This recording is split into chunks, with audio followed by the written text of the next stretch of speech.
They say silence is golden, but that night in the parking lot behind the Stamford Ridge shopping center, silence felt like steel. Cold, heavy, unyielding. I stood next to my Rolls-Royce Spectre, the deep blue paint glinting beneath the overhead lights, sleek and silent, like the secret I'd been keeping for 3 long years. The engine purred like a lion waiting to roar, but I hadn't even opened the door yet. Across the lot, I saw them. My parents, Richard and Carol Mitchell, stood at the curb in front of their house like they'd seen a ghost. Brandon's arm was around Jessica. Derek had one hand tucked into his coat pocket, and Lily's eyes were wide as saucers. Behind them, the porch light buzzed faintly, casting a soft glow over the stunned faces of the people who once made me feel invisible. They hadn't seen me in years, not since they politely asked me to move out, just like your siblings did, then deleted me from every holiday, every group text, every family photo. But here I was. And I hadn't come back out of longing. I'd come back with purpose. My name is Savannah Mitchell. I'm 29 years old, and I manage a high-profile investment portfolio at Goldman Sachs. I live in Manhattan, in a condo with marble floors and floor-to-ceiling windows that overlook Central Park. And tonight wasn't just a reunion. It was a reckoning. But before I tell you how that silence shattered everything we'd all been pretending didn't exist, let me take you back. Because you need to understand what it feels like to be the child nobody roots for, the one who was always expected to settle, to sacrifice, to survive while others soared. And while I've got your attention, if any of this feels familiar, if you've ever been the afterthought in your own family, the invisible achiever, the one they only remember when they need something, then this story is for you. Don't forget to like, subscribe, and share this video with someone else who needs a reminder. Sometimes your best revenge is simply rising above. Now, back to that parking lot. The only sound was the faint click of my heels as I walked toward them. Each step echoed off the concrete like a drumbeat counting down to the moment they'd realize. They still hadn't figured it out yet.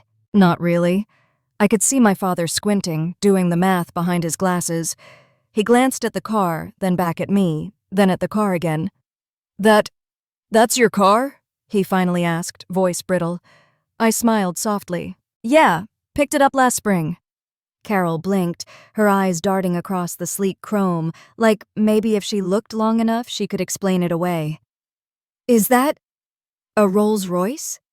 Lily stepped forward, whispering to Jessica like she didn't think I could hear. "That's got to be like a $250,000 car." Brandon let out a dry chuckle, clearly uncomfortable. "You renting that or something?" I tilted my head, amused. "No, I bought it. With cash." The silence that followed was delicious. Not because I wanted to gloat, but because for the first time in my life, they had to see me. Really see me. Not as the girl who borrowed calculator scraps or wore someone else's jacket, but as a woman who built something no one ever expected from her.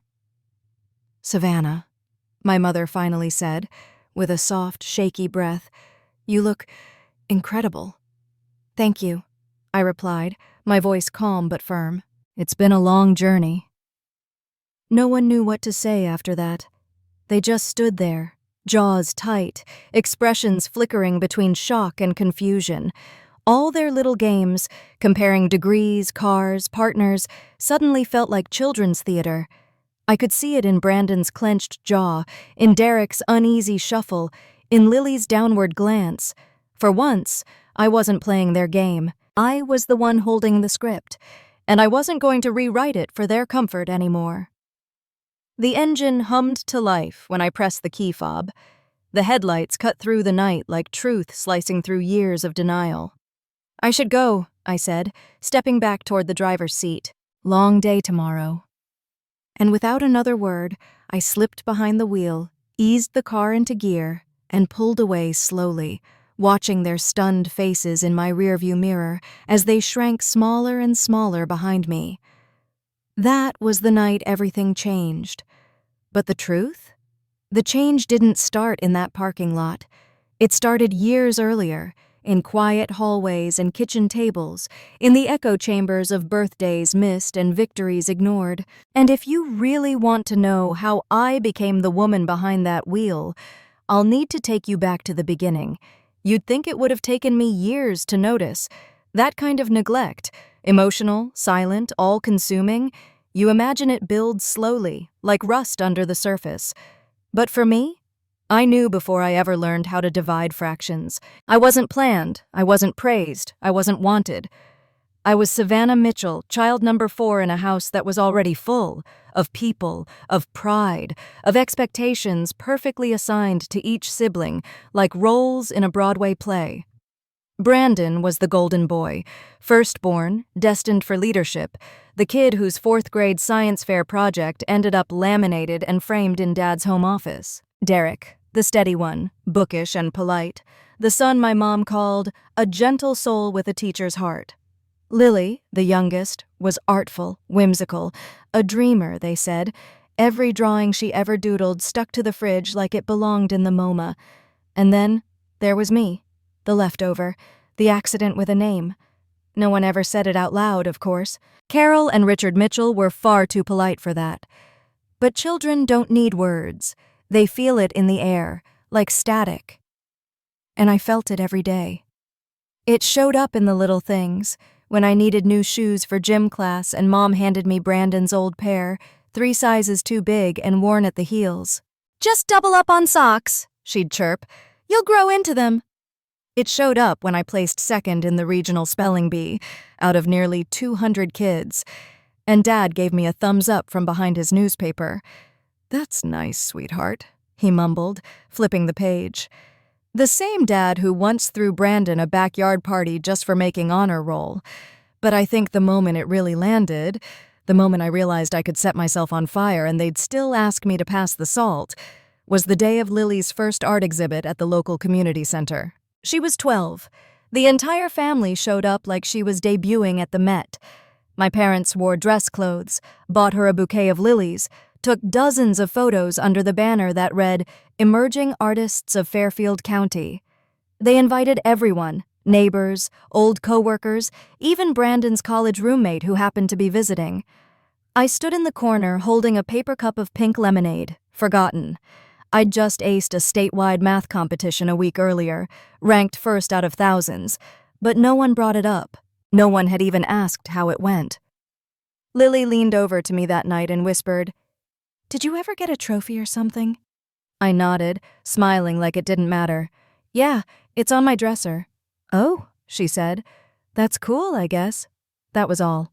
No follow-up, no excitement, just another invisible moment added to the pile. After we got home, I lingered in the hallway, listening. Mom and Dad were in the kitchen, toasting Lily's natural gift. Derek was helping her pin up one of her sketches in the hallway. I went to my room, pulled the gold trophy from my dresser, and stared at the tiny engraved plaque that had my name on it. It gleamed under the dim ceiling light, bold and certain in a way I didn't feel. I sat on the floor and whispered to it, like it was the only thing in the world that had seen me.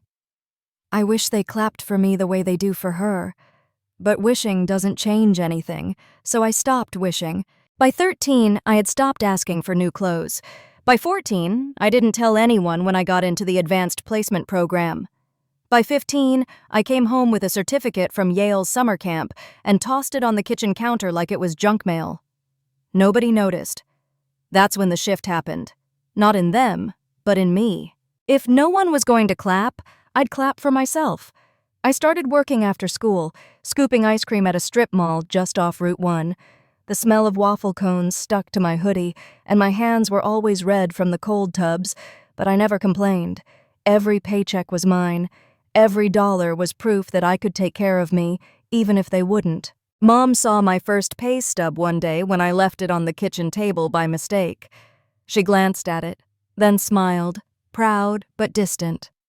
"Look at Savannah, so independent," she said to Dad over dinner. "She's always been different." Different. That word, that was the one they used when they didn't want to say alone. They mistook survival for strength. They thought I didn't need support because I never got it. But deep down, I was just a teenage girl sitting at a dinner table, wondering why the only praise I got was for not being a burden. And you know what still amazes me? They never asked why I stopped trying to please them. Because it never occurred to them that I might have given up on being seen. In my family, love didn't come in words or warm embraces, it came in receipts. The longer I looked back, the more I saw the pattern. Praise cost money. Attention required a spotlight. And if you weren't a walking trophy, or at least a walking investment, then you didn't exist. Brandon's shopping trips were an event. Every season, Mom would take him to Brooks Brothers or J. Crew, buzzing like a stylist before an award show. "He's got that leadership conference next month," she'd say to the sales associate. "We want him looking polished." He came home with shopping bags full of structured jackets, dress shirts folded in tissue, and cologne that smelled like a country club. When I needed a new jacket, I got his old one, size too large, elbow seams thinning, and a faded ketchup stain just under the cuff that never came out. "Still fits," Dad said. "Why waste money when we've already got one?" He wasn't being cruel, just efficient, practical. That's how they saw me. Not a daughter, just a spreadsheet line they didn't want to spend on. Then there was Derek, who needed a laptop for college. They bought him a brand new MacBook Pro the same day he got his acceptance letter. "This is your future," Dad said proudly, placing it in Derek's hands like a sacred relic. I, on the other hand, got Derek's old Chromebook in my sophomore year of high school. Half the keys stuck, the hinge creaked every time I opened it, and the battery lasted all of 17 minutes. When I mentioned it during dinner, Mom smiled and said, "It still turns on, doesn't it? That's what matters." And Lily? Don't get me started. Lily asked for oil painting lessons at 14.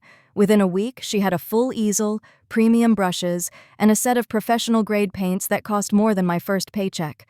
"Creative gifts need to be nurtured," Mom had said, eyes shining with pride. All I had asked for that year was a calculator, one with graphing capabilities for my advanced algebra class. I remember Dad pulling Derek's out of a drawer and tossing it to me. "Here," he said. "It's a little banged up, but it'll do." 2 of the buttons were missing. The screen glitched when I tried to plot functions. Still, I used it. I always did, because I knew better than to expect anything new. But what hurt more than the hand-me-downs were the hollow silences when I actually achieved something. When Brandon made varsity football, they threw a barbecue with banners, balloons, and a catered taco truck. The whole neighborhood came. Photos from that day still hang in the hallway by the stairs. When Derek got accepted into the University of Vermont, they called relatives from 4 different states. Dad gave a toast in the backyard, glass of scotch in hand, telling everyone about his scholar. When Lily had a sculpture selected for the community art show, my parents printed the article, framed it, and set it proudly on the mantel beside the family Bible. But when I, Savannah Mitchell, won first place in the state math competition out of nearly 3,000 students, there was no party, no framed certificate, not even a text to the group chat. I walked through the front door holding the trophy with both hands, heart pounding with the kind of pride I rarely allowed myself to feel. I still remember the way the light hit the gold plating, how the engraving shimmered with my name. "Hey," I said, beaming, "look what I won." Mom was folding Lily's laundry on the couch. She glanced up, offered a faint smile. "That's nice, sweetheart. Can you help Lily with her math later? She's struggling again." That was it. Not even a full sentence about me before I was asked to support someone else's shine. I carried the trophy upstairs and set it gently on my dresser. For a while, I just stared at it, the way a kid might stare at a wrapped gift she's not allowed to open. Later that night, I heard laughter downstairs, Dad watching a rerun of Jeopardy, with Brandon, Mom in the kitchen humming as she rinsed paintbrushes from Lily's art set. It all blended into a background hum of warmth I wasn't invited into. I lay in bed wondering, if I disappeared tomorrow, would anyone even notice? That thought stayed with me, and it didn't break me. It built something else inside me, a quiet, furious drive.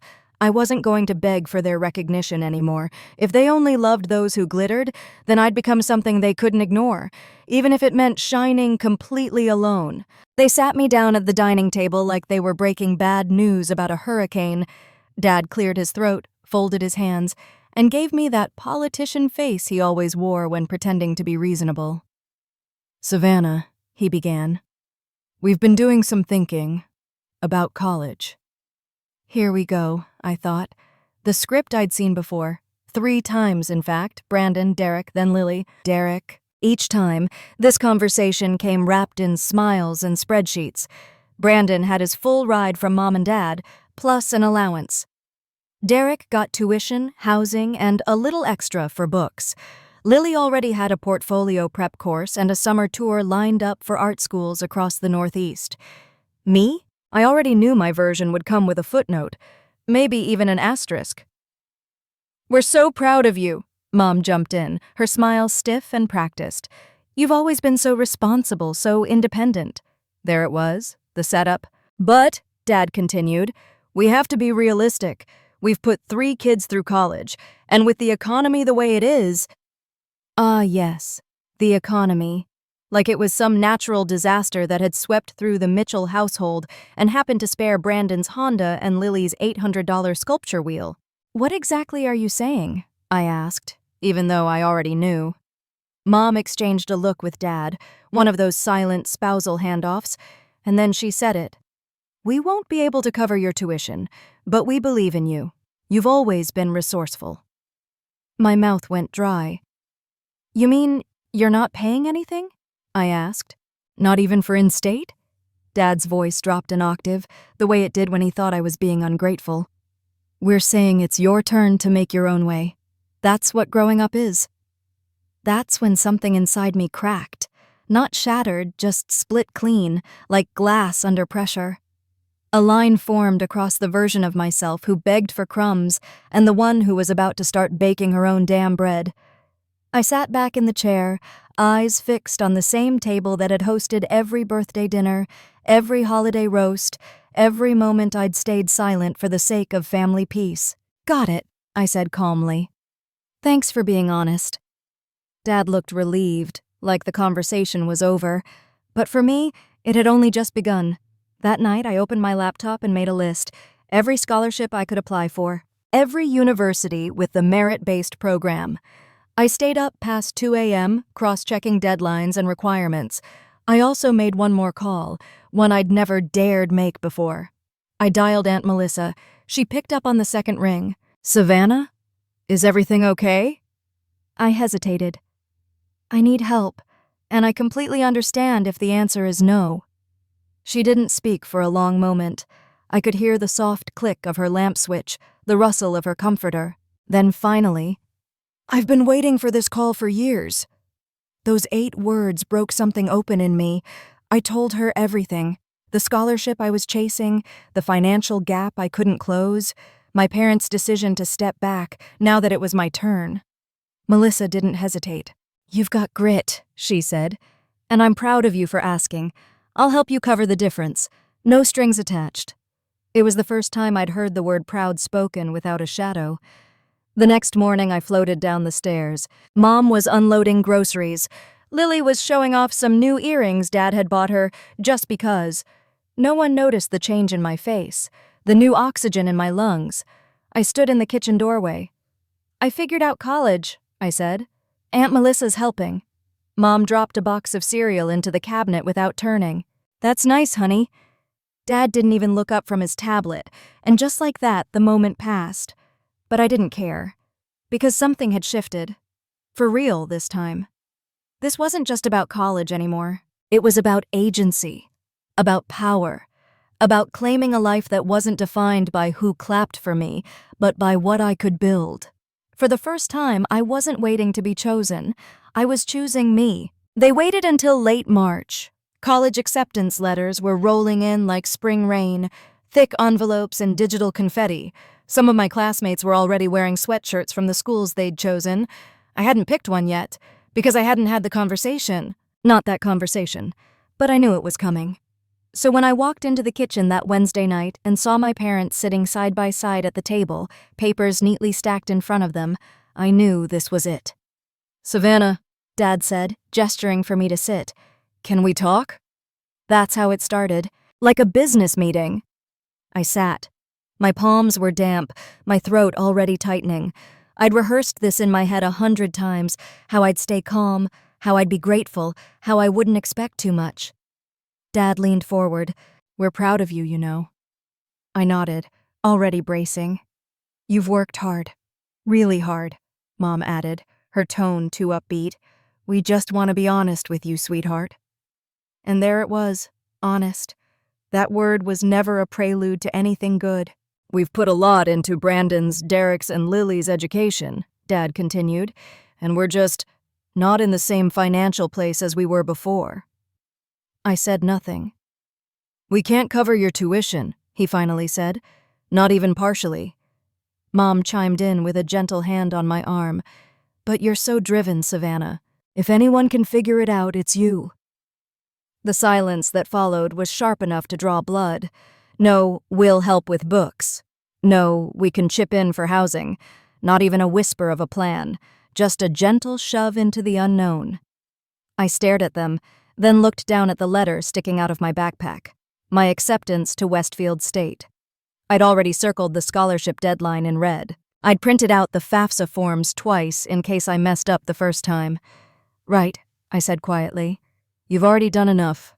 Dad exhaled like I'd made things easier for him. "Glad you understand." But I didn't. Not really. Because what I did understand was that Brandon got 4 years of tuition, a new car, and monthly deposits into his student account. Derek got the same. Lily wasn't even out of high school, and they were already saving for her portfolio prep camp in Vermont. So what was I? Collateral damage? A scheduling conflict? That night, I lay on my bed staring at the ceiling, letting the sting settle into something colder, something sharper. I wasn't sad anymore. I was done. By morning, I had a plan. I threw myself into action like it was a war, because that's what it felt like. A war for my future. One I was expected to fight alone. I applied for every scholarship I could find, local bank awards, obscure nonprofits, even an essay contest about ethical investing. I cut back my shifts at the deli to make time for applications, but every spare hour still went to earning. Because I knew this wasn't going to be a storybook ending. No miracle check from my parents, no surprise savings account. One afternoon, while printing yet another scholarship essay at the library, I ran into Mrs. Chapman, my AP calculus teacher. She asked me how things were going. I hesitated. "I'm trying to make it all work," I finally said. She looked at me for a long second, then pulled out her wallet. "Apply for the Fairchild Women in STEM grant," she said, scribbling a website onto the back of a receipt. "They helped my niece last year. You'd be perfect." I added it to my spreadsheet. Every time someone doubted me, I added another line. By mid-May, I'd secured a 70% scholarship. It wasn't everything, but it was something. Enough to get me in the door. But that still left the other 30%. Plus books, plus rent, plus food. That's when I called Aunt Melissa again. I didn't want to. I hated the idea of asking. But I also hated the idea of letting my parents' silence decide the shape of my life. She answered on the first ring. "Tell me what you need," she said before I could even finish explaining. I told her. She listened. Then she said something that cracked my chest wide open. "You've always been worth investing in. I'm just sorry no one else saw it sooner." For a moment, I couldn't breathe. She wired the money the next day. Told me to pay her back when you've got more than you need. That evening, I came home and found my family celebrating. Brandon had just accepted a full-time position in Jersey City. In the driveway was a red bow perched on a shiny, used Civic. "We're proud of you, son," Dad said, clapping him on the back. "You've earned this." No one asked where I'd been. No one noticed the letter in my hand confirming my scholarship. No one asked what I needed, so I said nothing. Just stood there, quiet, watching. And I smiled to myself, because they didn't know it yet. But I had already left their expectations behind. There's a kind of desperation that only shows up when every other door has been politely shut in your face. It doesn't arrive in a dramatic storm of tears. It's quiet, exhausting, the kind of ache that settles in your bones after months of pretending you're fine. That's where I was the night I stared at the half-loaded tuition calculator on the Westfield State portal. Even with the scholarship, my part-time deli job, and the little I'd saved, I was still several $1,000s short. Rent, books, student fees. It wasn't just the numbers. It was the weight of knowing I'd exhausted every reasonable path. Except one. Aunt Melissa. She was my dad's older sister. No kids of her own, never married, lived in a townhome in Boston and worked in marketing. We didn't see her much growing up. Holidays sometimes, birthdays if she was passing through. But whenever she did show up, she saw me. She was the only one who ever asked, "How's school?" and actually meant it. I still remember her giving me a journal for Christmas when I was 13. The others got Bluetooth speakers, concert tickets, and designer makeup. I got a hardcover notebook with gold-tipped pages and a small note inside. "Your voice matters. Write like someone's listening. Love, Aunt M." Back then, it felt like a throwaway gift.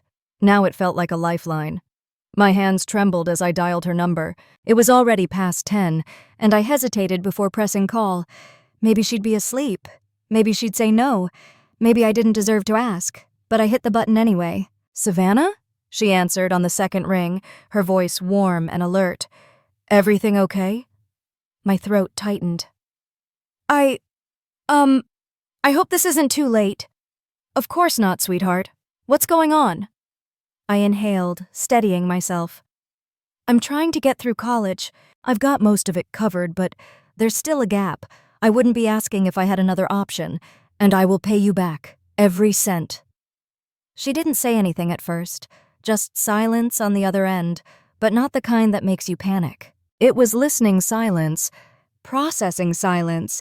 Then finally, "Savannah," she said softly, "I've watched your parents treat you like an afterthought your whole life.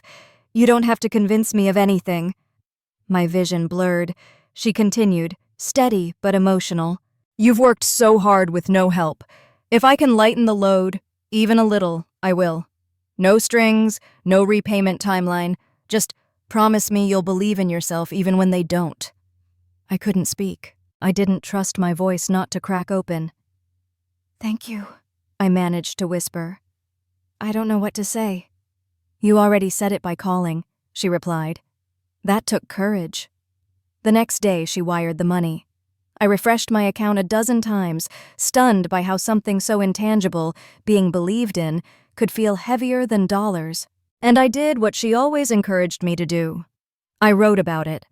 I sat at the edge of my bed, opened that old gold-trimmed journal, and wrote down every word of our call. Not just the dialogue, but how it felt. The shaking in my hands, the warmth in her voice, the quiet relief that someone saw me not as a burden, but as an investment worth making. Later that evening, I came downstairs to grab dinner. Brandon was over, showing off pictures of his new apartment in Jersey City. My parents were glowing. Mom made roast chicken. Lily and Derek were talking over each other, joking about who had the best room in the house. I stood there in the kitchen, holding the confirmation email from Westfield's financial aid office. I'd done it. I'd pieced together my own future. "I got the last of my tuition covered," I said, half to the room, half to myself. "That's great," Dad murmured, barely glancing up from Brandon's phone. "Did you refill the dishwasher?" I just stared at him, then walked away. I didn't need a banner, or cake, or congratulations. Because for the first time, I'd felt something better than celebration. I'd felt seen by someone who didn't owe me a thing, who had no parental obligation or image to protect, just love, quietly given. And that's what made all the difference. You would think that the day you secure your entire college education, the same one everyone said you couldn't afford, would feel like a victory. And it did, for about 30 seconds.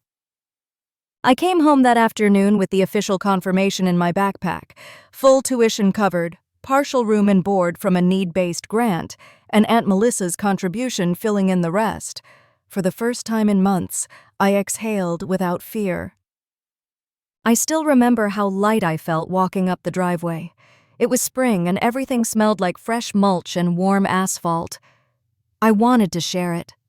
Just once, I wanted someone to look me in the eyes and say, "You did it." Instead, what I walked into was celebration, but not for me. There, In the center of the driveway sat a brand new silver Honda Civic, gleaming under the sun. A giant red bow was strapped to the hood like something out of a car commercial. My dad was standing next to it, keys in hand, grinning like a game show host. Mom had her phone out, snapping photos from every angle. Brandon was at the center of it all, arms outstretched, his fiancée Jessica hugging him while Lily squealed, "You lucky brat!" No one noticed me standing at the edge of the scene. I cleared my throat. "What's going on?" Dad turned around. "Oh, Savannah! Brandon just got offered a full-time job in Jersey. We thought he deserved something reliable to get him there." I nodded slowly, eyes on the car. I thought about the hours I'd spent at the deli washing dishes while studying microeconomics on my breaks. The spreadsheets, the deadlines. The night I couldn't afford new printer ink, so I hand-copied 3 scholarship essays to submit by mail. Brandon had graduated with a 3.2 GPA in sociology, partied every weekend, and complained when he had to pay for his own Netflix. They bought him a car. I felt the edge of something sharp press against my chest. Still, I smiled, held it together. "Well, congrats," I said. "That's really generous." He tossed the keys in the air like it was no big deal. "Pretty sweet, right?" And then, I don't know what possessed me, I asked. It just slipped out, or maybe it had been building for years. "Hey, now that you've got this," I said, nodding toward the Civic, "do you think I could maybe use your old car? Just until I get on my feet? It'd really help getting to campus." Brandon blinked. Jessica tilted her head, like she couldn't believe I was serious. Then he laughed, not a chuckle, a full from-the-gut laugh. "Savannah," he said, still smiling, "I'm selling that car. I need the deposit for my apartment." "Oh," I said, "right." "You can take the bus," he added, like he was doing me a favor. "Builds character. Worked for you so far, right?" Mom and Dad chuckled. My mother, still scrolling through pictures on her phone, nodded. "That's not a bad idea. Public transit is good for young people." I stood there, still holding the unopened envelope with my scholarship breakdown inside. No one asked what I had in my hands. No one asked why I looked like I'd just swallowed glass. I went inside, climbed the stairs, and closed my bedroom door without a sound. Then I opened the envelope, laid the papers out on my desk, and stared at them until the numbers stopped looking like salvation and started feeling like a secret I would carry alone. That night, over dinner, Brandon talked about test driving his car on I-95. Lily went on about some art camp she wanted to try in Maine. My parents nodded, offered ideas, support, praise. I didn't say a word. Not because I had nothing to say, but because I finally realized it wouldn't matter if I screamed. They'd still hear what they wanted, still see what they preferred. In their eyes, Brandon needed the car. Lily needed the art supplies. I just made do. And from that moment on, I stopped asking. I started planning. Because if love in that house came with a dollar amount attached, I was going to make sure mine was printed on stock certificates, not birthday cards. If you ever want to know what a quiet revolution looks like, watch a girl commute 2 hours a day just to prove she belongs somewhere no one expected her to be. That was me. From the outside, my college life looked like resilience, but from the inside, it was survival, stitched together with cafeteria leftovers, secondhand textbooks, and late-night bus rides where I clutched my backpack like armor. I enrolled at Westfield State as a business major with a concentration in investment management. The plan was simple: no distractions, no excuses, just graduation and escape. I moved back into the basement of my parents' house to save money. There was no welcome home sign. No room upgrade like Lily got when she started her portfolio gap year. Just my old twin mattress, creaky floorboards, and a passive-aggressive note from Mom taped to the mini fridge. "Please label your food this time." Every morning, I woke up before the sun. Took 2 buses to get to campus, one local, one regional. 1 hour and 12 minutes if I timed it right. Longer if I missed the first transfer, which happened more than I'd like to admit. I'd sit by the window, legs pressed together, watching the world move past me while calculating how many hours I'd need to work that week to afford my finance textbook. I wasn't dating, wasn't partying, wasn't pledging sororities or joining clubs for fun. If it didn't help my resume, I didn't touch it. Instead, I got a job at a tiny cafe near campus, Leona's. The place smelled like burnt espresso and cinnamon muffins. It wasn't glamorous, but it paid minimum wage and offered free coffee during shift breaks. Walter, the manager, was a wiry man in his 60s who used to trade stocks in the 90s. He wore tweed vests and always had something encouraging to say, even when the espresso machine broke down or I accidentally oversteamed the milk. "You're gonna make it, Mitchell," he told me once while I was restocking napkins. "You've got hunger in your eyes. Real hunger. That's rarer than talent." I clung to that. Some nights, after closing the shop and studying until 2 a.m., I'd write those words in the margins of my notes. Hunger is rarer than talent. It became my mantra. Meanwhile, at home, nothing changed. Brandon got married that fall. The whole backyard was strung with fairy lights and gold chairs. My parents paid for everything, including the open bar and the violinist who played during dinner. I wasn't in the wedding party. I wasn't even seated at the family table. When I asked Mom about it, she said, "We figured you'd be busy with school stuff." Derek moved in with his girlfriend and got a furnished apartment courtesy of a little help from Dad. Lily got into her art program and was gifted a new camera to capture inspiration. I got silence. Maybe a nod if I emptied the dishwasher without being asked, and still I pushed. I networked. Interned at a boutique investment firm during my junior year. I wore thrifted blazers and borrowed heels from Leona's lost and found box just to look the part. I sent thank you emails to every professor, went to every resume workshop, and taught myself Excel shortcuts during my bus rides.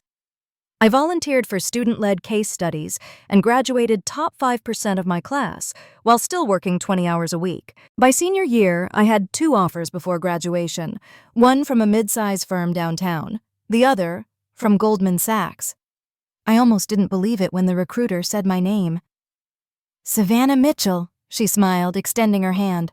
"Your interview blew us away. We think you're a perfect fit." I walked out of that building with tears stinging my eyes and a heat in my chest that had nothing to do with pride. It was release. It was proof that every no, every eye roll, every bus ride, and every ignored achievement had led to this. But when I told my parents, it was anticlimactic, like everything else had been. "That's nice," Mom said while chopping carrots. "Just don't let it make you arrogant, okay?" Dad looked up from his iPad. "Goldman Sachs? Huh. That's banking, right?" "Yes," I said, swallowing the ache in my throat. "That's banking." No toast, no hug, no posted announcement, just carrots hitting the cutting board and the clink of a spoon against a bowl. But this time, I didn't shrink. I didn't question my worth. Because I knew in my bones I'd done something remarkable.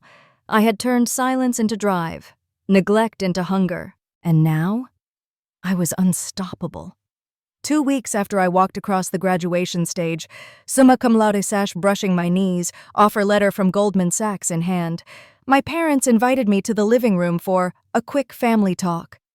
The phrase sent a ripple through my chest. I'd heard it before. It was how they broke news they wanted to sound gentle, like when they told me they couldn't afford to send me to college, or when they accidentally forgot to include me in a cousin's wedding guest list. Always with soft voices, always with polite smiles. I sat on the edge of the sofa, still dressed in my work blouse from a morning meeting downtown. I had just wrapped up orientation at Goldman and was days away from my official start. The air still smelled like roasted vegetables from lunch, but the weight in the room made everything feel stale. Dad folded his hands. "Savannah, first. Congratulations again. We're proud of you." "Thank you," I said cautiously. Mom nodded. "You've always been so mature, so self-sufficient." The compliment felt loaded, like bait. "We were thinking," Dad continued, "that since you've graduated and have a full-time job lined up, this might be a good time for you to start looking for your own place." There it was.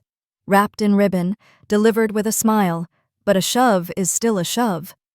My throat tightened, but I managed to keep my voice even. You're asking me to move out? Not asking, Mom said gently. Just encouraging independence. You've always been ahead of the curve. Right, I said, staring at the floor.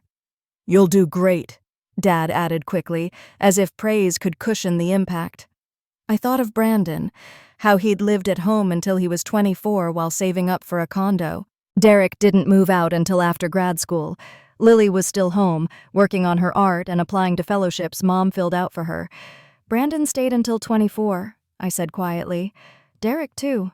Even Lily's still here. Mom smiled like I had proven her point. But you're different, Savannah. You've always been more responsible. You don't need hand-holding. That word again. Different. They didn't say it to lift me up. They said it to remove themselves from accountability. You're fine on your own was code for we never felt responsible for you anyway. How long do I have? I asked. Dad rubbed his jaw. We were thinking 2 weeks should be enough. You already have a job lined up and you're so organized. 2 weeks. To find an apartment. To pack. To relocate my entire life. I nodded, pressing my lips together to keep them from shaking. Sure. Okay. Mom placed a hand on my knee. We'll always be here for you, just in a different way now. I smiled, but it didn't reach my eyes. Of course. I left the room before they could say anything else that might undo me. That night, I opened 5 apartment hunting tabs and a Word doc titled Exit Plan. I made a checklist. I emailed a broker. I scheduled a viewing. I didn't cry, not because it didn't hurt, but because I'd already cried over this house enough in the past 18 years. By the end of the week, I'd signed a lease for a tiny studio in Queens. Nothing fancy, barely enough room for a twin bed and a small desk, but it had clean white walls and a working radiator. It was mine. Moving day came fast. I rented a U-Haul, packed alone, and said goodbye to the basement I'd called home since I was 13. No one offered to help carry boxes. No one asked for my new address. As I loaded the last of my things into the van, Mom came outside holding a brown grocery bag. Snacks for the road, she said, just in case you forget to eat. It was the kindest thing she'd done in weeks. I took it. Thanks. You'll do well, she said softly. You always do. I closed the van door, looked her in the eyes, and replied, I always had to. And then I drove away. I didn't look in the rearview mirror, because this wasn't a goodbye filled with warmth or celebration. This was a quiet exile dressed up as encouragement. But even exile has a purpose, because that tiny studio, that little box of solitude, it became the first space I ever occupied that felt entirely mine, and I filled it with peace, with goals, with silence that wasn't neglect, but choice. Thanksgiving used to be loud in the Mitchell house, clattering pots, Dad grumbling about the turkey temperature, Lily asking a million questions about the stuffing, Mom barking orders with a wooden spoon in one hand and her phone in the other. I used to love the chaos, even if I was always in the background peeling potatoes while others took center stage. But that year, my first Thanksgiving after moving into my tiny Queens studio, was different. There was no invitation, no group text, no, hey, what time are you coming? Just silence. At first, I told myself they'd probably forgotten. Maybe they assumed I was working, or too busy. But as the days ticked by and no message came, the truth settled in like frost on a window. They hadn't forgotten. They had decided. Thanksgiving morning came, and I sat on my secondhand couch with a grocery store rotisserie chicken and a microwavable mashed potato tray. My phone was quiet, except for 2 ads and a Happy Thanksgiving email from Leona's Cafe, where I used to work. Around 5 p.m., I opened Instagram. The first photo was from Lily, an overhead shot of a perfectly set table, gold flatware, and cranberry sauce in crystal dishes. Grateful for food, family, and being surrounded by love, the caption read. Next was Brandon and Jessica with matching flannel shirts, holding wine glasses. Derek had a boomerang of Mom lighting candles. The Mitchell house looked warm, glowing, perfect. I wasn't in a single frame. I stared at the screen until my eyes blurred, then turned it off. But the anger didn't come right away. Instead, I felt small, like a child again, standing in the hallway watching everyone laugh from the other room. So I did something reckless. Or maybe it was brave. I still don't know. I got up, changed into jeans and a sweater, and baked a pie, apple, from a box mix. The crust cracked in the middle, but I didn't care. I got in my car, drove the hour to Stamford, and pulled up outside the house I grew up in. Through the front window, I could see them all gathered around the table. Derek with Rachel, Lily with her boyfriend, Wes, Brandon pouring wine into Jessica's glass, Mom and Dad at either end of the table like proud monarchs presiding over their kingdom. I rang the doorbell. The house fell quiet for a second before footsteps approached. It was Mom who opened the door. Her face flickered between shock and confusion. Then she quickly smoothed it into something resembling warmth. "Savannah," she said, "we weren't expecting you." "I brought pie," I replied, holding the box in front of me like an offering. There was a pause, just a hair too long, before she stepped aside. "Of course, come in." The warmth didn't follow me through the door. Only the awkwardness did. I walked into the dining room, all eyes turned. No one spoke.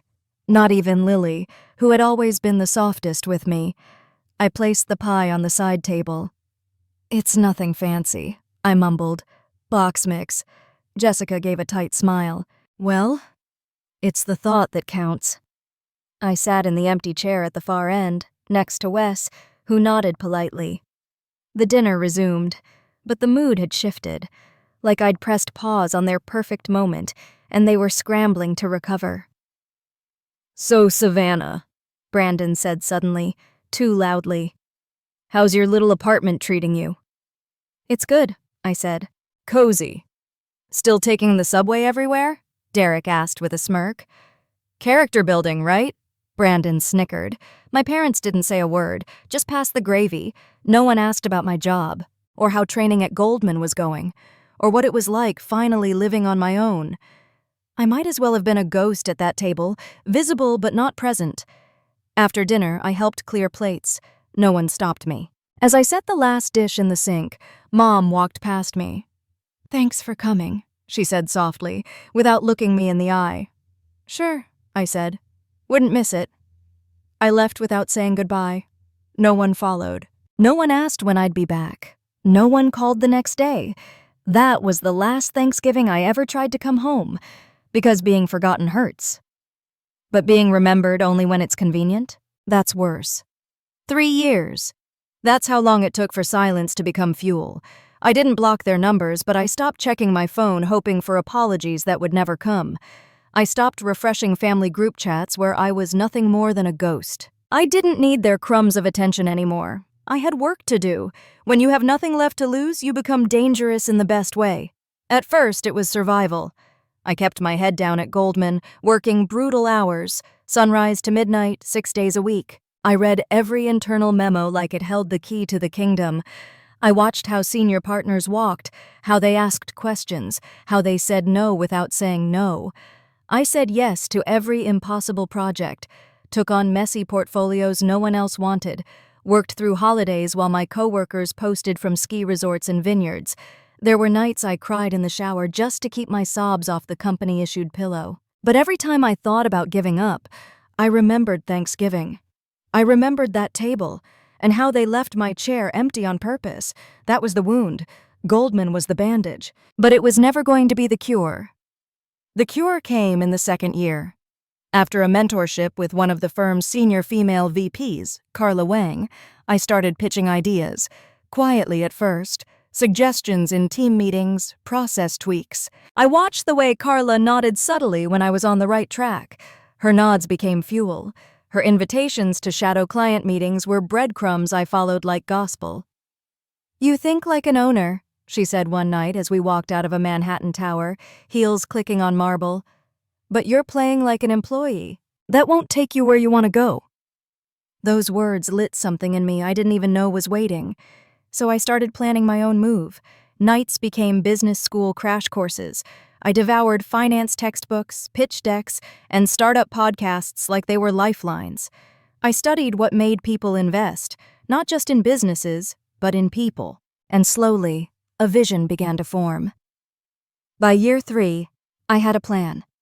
A platform. Financial education and tools tailored for women breaking generational patterns. Not the shiny boss babe fluff, but real strategy, real power. I called it Rise Equity. My first seed round came from angel investors who had followed my writing online. The second was harder, but I'd learned how to command a room. My deck was sharp, my numbers were real. And when I spoke about women like me, overlooked, underestimated, told they should be grateful for scraps, I wasn't pitching a product.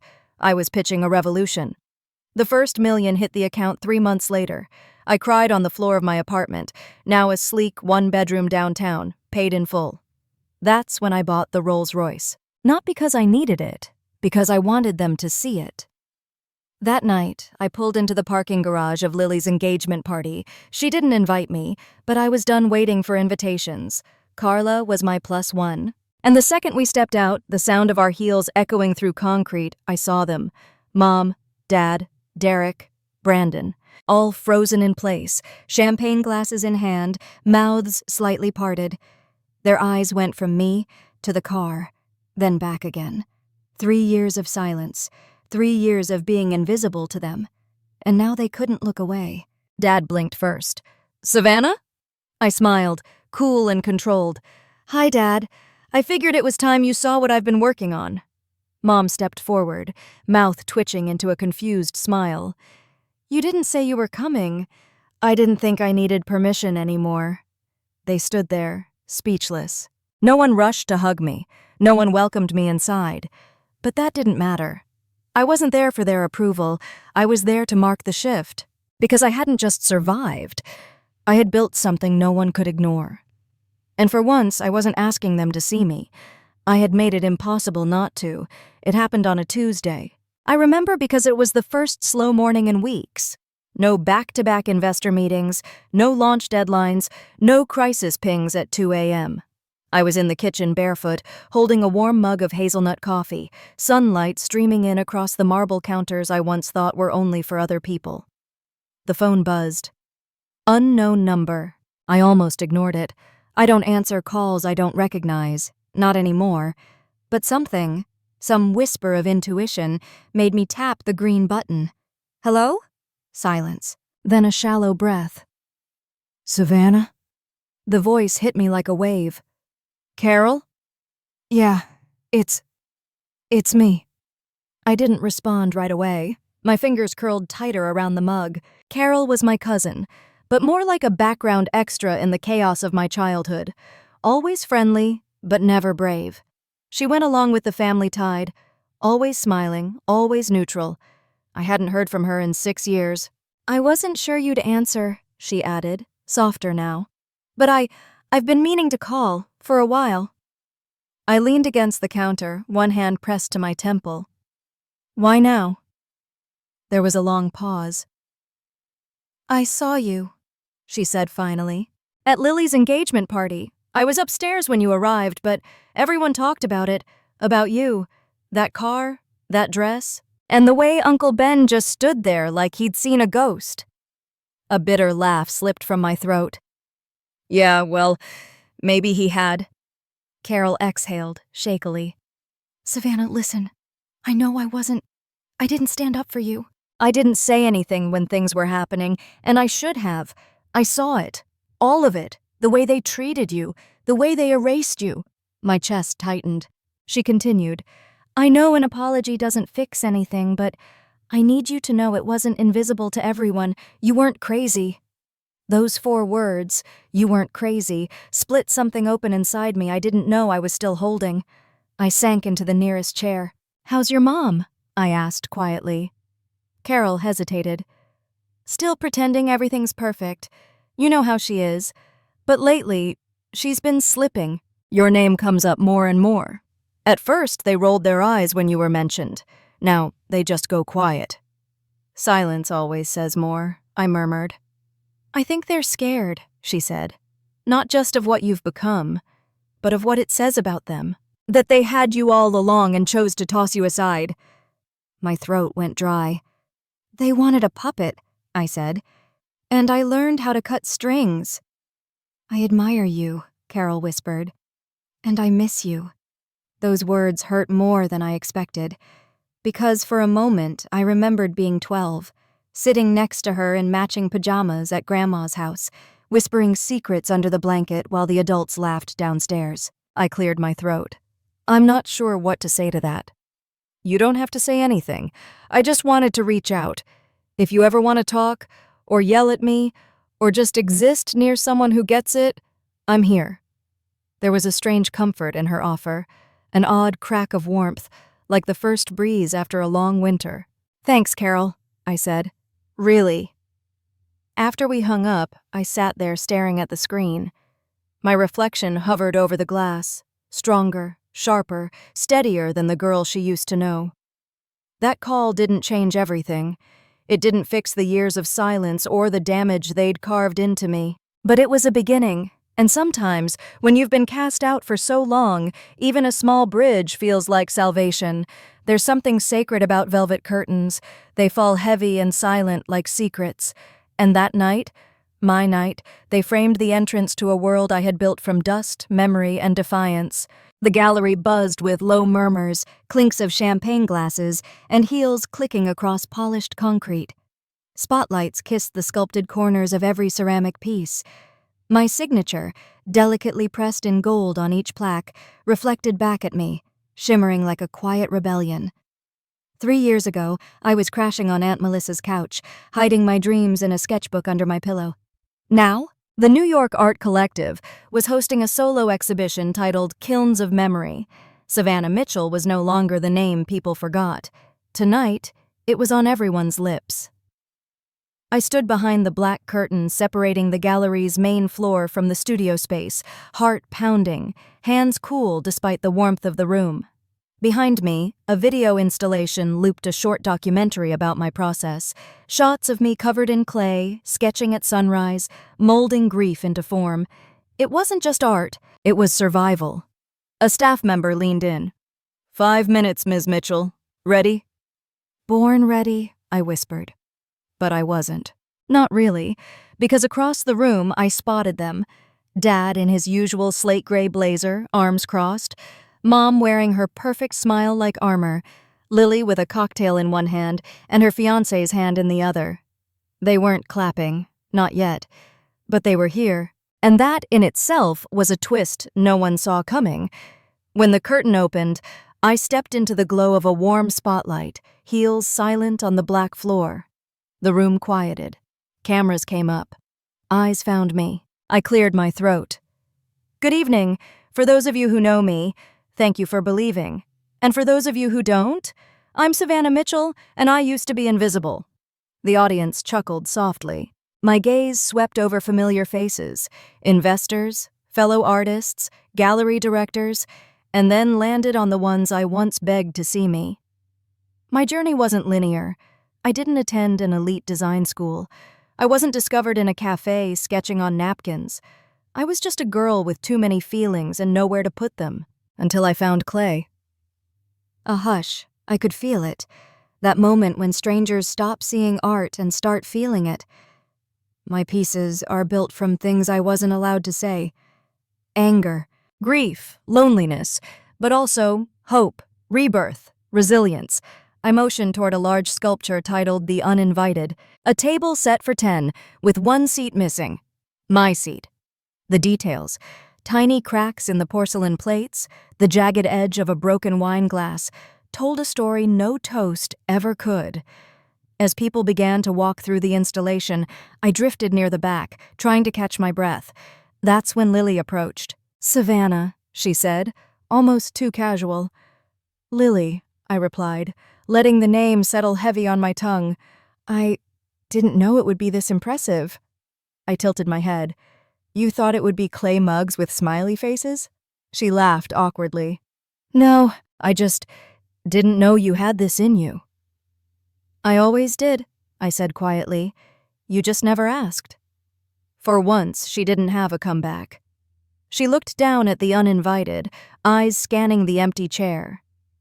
Is that about... Yes, I interrupted. It's about exactly what you think.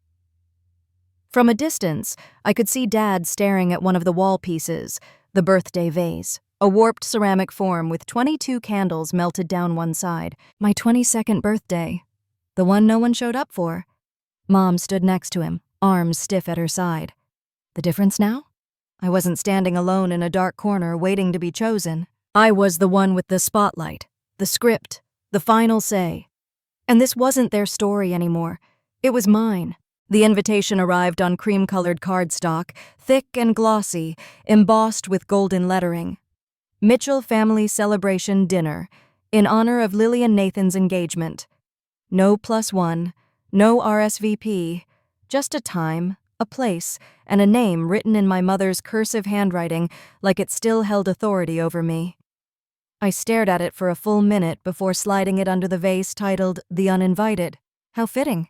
And yet, I went. Not for them, not for closure, for clarity. The restaurant was all white linen and soft jazz, a place where the server whispered instead of spoke and poured your wine like it was a ceremony. A long mahogany table ran through the center of the private room, already half filled with relatives. Lily sat at the head next to Nathan, practically glowing. Her ring caught the light with every motion. I arrived exactly on time, not early, not late, intentional. "Savannah," my mom said, standing up, "you look successful." She paused on the last word, like it didn't quite belong to me. I smiled, sharp and easy. "Thanks, Mom. I try." My seat was at the far end, flanked by 2 second cousins I hadn't spoken to since the Clinton administration. I didn't mind. It gave me the perfect view of all the polished pretenses. Dinner rolled on with idle chatter, real estate updates, destination wedding ideas, golf handicaps. I ate quietly, carving into my salmon like it might offer me patience. Then came the moment. Dad tapped his glass with a spoon. "We just wanted to say how proud we are of Lily and Nathan. This family continues to grow, and with it, so does our legacy." I felt the weight of that word. Legacy. A loaded cannon pointed across the table. "And," he continued, placing a velvet box in front of Lily, "we want to pass down something very special." Lily squealed before even opening it. "Oh my God, is it Grandma Rose's diamond?" She flipped the lid. Gasps, claps. A family heirloom ring sat nestled in satin. The diamond gleamed like betrayal. "That's been in the Mitchell line for generations," Aunt Carol said, teary-eyed. "She always said it would go to the daughter who carried on her spirit." My fork froze halfway to my mouth. Carried on her spirit? I was the one who spent summers reading next to Grandma Rose while she hand-stitched lace into pillowcases. I was the one she told stories to, about fleeing the South with only a hatbox and a dream. I inherited her defiance, her craft, her fire. Lily just inherited her cheekbones. I pushed my chair back slowly. The room fell quiet. "I wasn't aware this was a legacy dinner," I said, my voice calm but heavy. Lily blinked. "Savannah, don't make this weird." I stood, smoothing my napkin on the table. "I'm not. Just realizing once again that in this family, recognition isn't earned. It's gifted. No matter how much noise I make, you all still treat me like a phase you're hoping ends." Dad cleared his throat. "Let's not turn this into something it's not." "It is what it is," I said, then looked directly at Lily. "Enjoy the ring. I hope it brings you better luck than it brought the last woman who wore it." The silence cracked like porcelain. I didn't wait for dessert. As I walked out, I could feel them watching me, but this time I didn't shrink. I didn't cry in the bathroom or apologize for ruining the vibe. I held my head high and stepped into the cool night air, the echo of my heels a drumbeat of freedom. That was the last dinner I ever attended as their Savannah. The next time they saw me at a table, it would be my table. 3 years of silence had passed since that dinner, since I walked away from the table and the family who never once made room for me at it. 3 years. I didn't block their numbers, I didn't make a scene, I just vanished. Quietly, deliberately. While they posted engagement photos, baby showers, and holiday spreads, I built something they couldn't ignore. Tonight, the silence ended. Not with words, but with a 2023 Rolls-Royce Ghost, obsidian black, parked in the very driveway where I used to get dropped off in secondhand sneakers and my sister's old backpacks. I stepped out in a navy silk jumpsuit that cost more than my mom's wedding ring, heels that kissed the concrete like punctuation, the kind of look that says, I found peace. And then I upgraded it to power. The dinner invitation had arrived days earlier, this time from my father.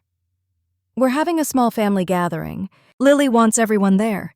It would mean a lot if you came. No apology, no explanation, just a summons.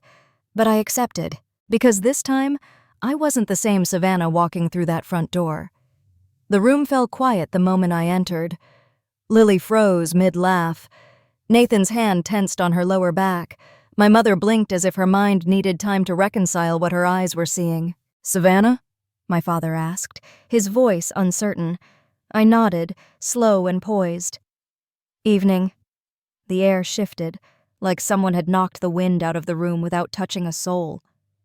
I could feel the weight of every unspoken word, every family dinner I'd missed, every group photo I wasn't in. They didn't know what to say, so I smiled and said it for them. I parked out front, hope no one minds the ghost. Lily tilted her head. Is that your car? I let the question hang for a beat. It is. Mom's lips parted, but no words came. Her eyes flicked toward Dad, who looked suddenly very old. I thought you moved out west, he said. Santa Monica. I opened my 3rd gallery there last year. We just did a collaborative with MoMA for their touring exhibit. I didn't raise my voice, didn't boast. But the way their faces twisted, somewhere between awe and embarrassment, was more satisfying than any revenge speech I could have delivered. Carol told us, you were doing something creative, Mom offered weakly. I am, I replied, meeting her eyes. I just made it profitable. We sat around the table after that, but the tone was different. They were cautious now, curious, trying not to show it. Between bites of dry chicken and forced laughter, Dad finally asked, Savannah, how did you do it? All of it? I looked around at all of them, this tight, pristine, curated group that once told me I didn't fit. Then I leaned back and said, by unlearning everything this family ever taught me about worth. Silence. I could have ended it there, but I didn't, because I needed them to hear it. All of it. You taught me that love is conditional, that dreams are liabilities, that loyalty only matters when it's convenient for you. So I let all of that go and started choosing myself every single day. And wouldn't you know, I thrived. No one moved, no one even blinked. And it felt like the final stone locking into place. I stood. I won't stay for dessert. I have a flight in the morning. Milan. Lily stood too. Savannah, wait. I didn't know. I didn't realize. I raised a hand gently. You don't have to explain. And I'm not here for apologies. I came so you'd see me, really see me, not through your assumptions, not through guilt, just for what I've become. They watched me walk out, speechless. The door clicked shut behind me like punctuation at the end of a long, heavy sentence. I stepped back into the rolls, the soft interior wrapping around me like armor. As I pulled away, I caught a final glimpse of their silhouettes through the dining room window. Frozen. The same people who once told me I was too much for them, now left speechless by who I had become. And for the first time in my life, I didn't feel like I needed them to understand, because I finally understood myself. It started with a ping, then another, then 5 more in quick succession. I was at LAX, sipping a ginger tea, waiting for my flight to Tokyo, my first real vacation in 3 years. No meetings, no gallery shows, no press interviews, just quiet. I checked my phone out of habit. 23 unread messages. All from Mom. I blinked. The last time she texted me was over a year ago, when she sent a photo of Lily's new baby girl with a caption that read, "You should really reach out." But now, it was like she'd discovered I was still alive. I tapped into the thread. Savannah, call me. Please, it's urgent. Why didn't you tell us about the car? Did you really buy that house in Brentwood?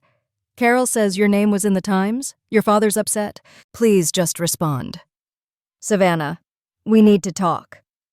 I didn't reply. I just stared at the screen, trying to process what I was feeling. It wasn't joy, it wasn't anger, it was exhaustion, the kind that seeps in when you realize someone only reaches out when they feel like they're losing control. I scrolled down. 15 missed calls, 3 voicemails. The last voicemail came in just 10 minutes ago. I hesitated, then hit play. Savannah, it's Dad. Pause. A shaky inhale. I heard about the Vogue feature. Carol sent it to me. I read the part about your first studio being in our old garage. That was hard to read. I didn't know how bad things had gotten between us. Maybe I did and just didn't want to see it. Another pause. I want to fix this. I know I've said that before, but I mean it now. Please call us.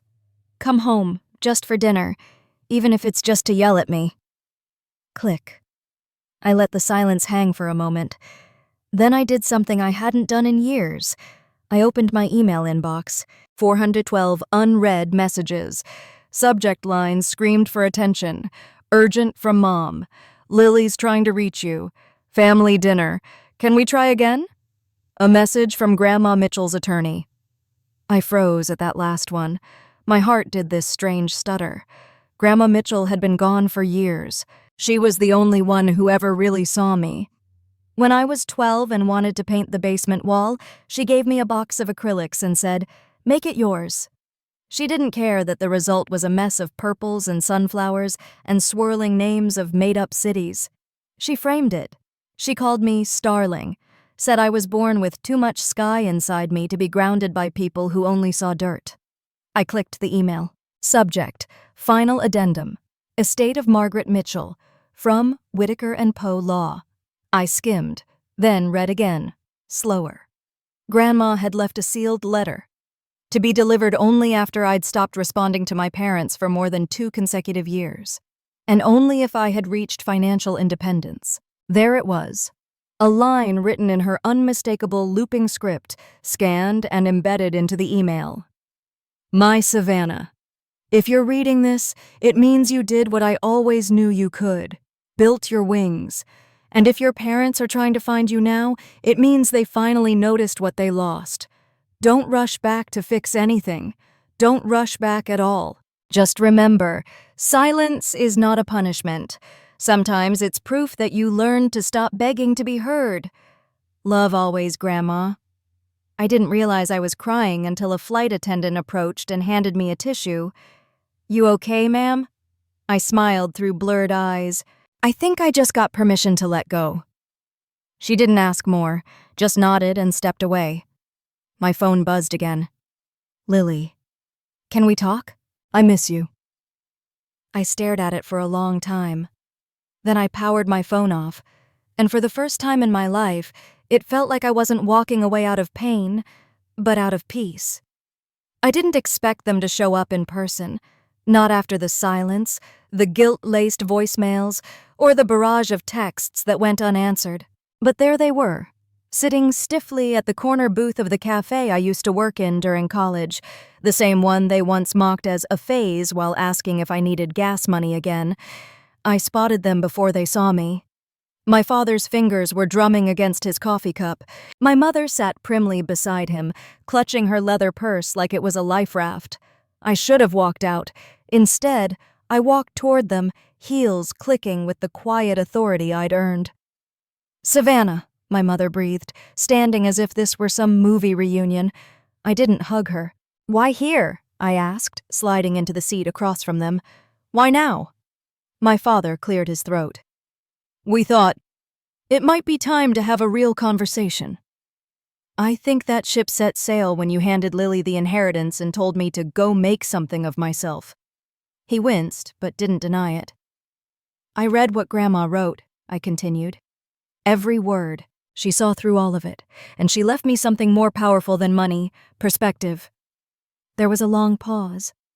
Then my mother leaned forward, her voice too sweet, too polished. Savannah, you've clearly done well for yourself. That car, The gallery in Soho, the articles. But maybe now that things are better, we could start fresh. As a family. I nearly laughed. A fresh start doesn't erase years of exclusion. She bristled, glancing at my father. He finally spoke. Your mother and I have been talking. We think it might help if you, well, invest in the family business. I blinked. Excuse me? He continued, oblivious. The consulting firms had a rough year. Some restructuring. We thought, with your name getting traction, especially in New York, you could come on as a partner, help bring in some press, fresh eyes, fresh face. I stared at him. You want me to market your crumbling firm using the name you told me would never amount to anything? It wouldn't be like that, my mother jumped in. It would show unity, that the Mitchell family supports each other. You mean, now that it's convenient? They looked like children caught lying. I folded my hands on the table. You didn't call when I was sleeping in a storage unit painting plates to survive. You didn't come when I had my first solo exhibit, or when I won the Emerging Artist Grant. But now that I have something you can use, I'm suddenly part of the family again? We made mistakes, my father said quietly. We know that. No, I corrected. You made choices, and I made mine. A pause, then I stood. If you came here hoping for a check or a second chance to exploit what I've built, this conversation ends here. My mother's voice cracked. Savannah, you're still our daughter. I met her eyes. Then you should have acted like it. I turned and walked out. I didn't cry. I didn't shake.